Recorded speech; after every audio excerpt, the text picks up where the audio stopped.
Quand on a une grande force mentale, bien souvent, ce qui se passe, c'est qu'on se coupe de son féminin, on se coupe de sa sensibilité, de sa créativité. Pourquoi? Parce qu'on met derrière le mot féminin, sensibilité, le côté gnangnan, fleur bleue, cucu, les petits oiseaux.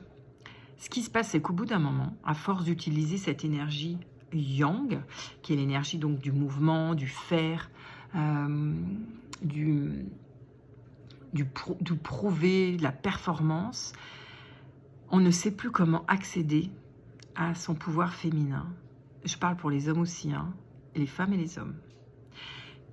Dans sa puissance féminine, dans ce côté yin, il y a accès à la douceur. Et qui a dit que la douceur n'était pas puissante? Je viens de faire un cours, enfin une séance, une séance avec une chanteuse et on travaille donc avec la voix et sur un air de Tchaïkovski qui est un air très puissant, très très dramatique qui vient chercher là cette intensité dramatique. Et bien souvent on associe la puissance avec l'intensité.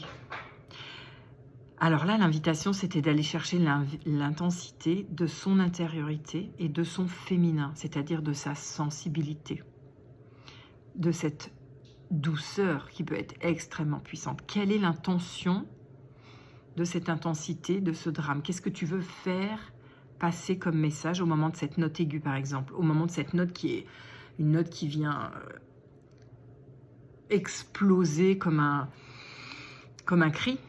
Si je vais la chercher à l'extérieur, comme aller chercher la force, la puissance, la performance de cette note, alors je suis sur la note. Si je vais la chercher à l'intérieur de moi, en restant connectée à qui je suis, à mon énergie, à ce que je ressens dans mon cœur, et l'intention que j'ai vraiment envie d'y mettre, l'authenticité de cette intention, alors elle va être 2 fois plus puissante, parce qu'en fait, elle vient te chercher et elle t'emmène. Sinon, c'est une image, mais un peu racoleur. Ouais, c'est comme un clown qui va essayer de faire rire en faisant des tonnes, il va jamais te faire rire. C'est exactement pareil dans l'intensité. Et ça m'a pris l'émotion, en fait, de la façon, quand on l'a refait, comment elle l'a fait. Donc, je te partage juste ça. C'est vraiment important d'équilibrer ces deux énergies, féminine et masculine. Et ne crois pas que ton énergie féminine, c'est une énergie cucul à praline, comme on dit. Elle peut être extrêmement puissante. Elle a une intensité qui est extrêmement troublante parce qu'elle parle de toi, de ta vérité et de ton authenticité.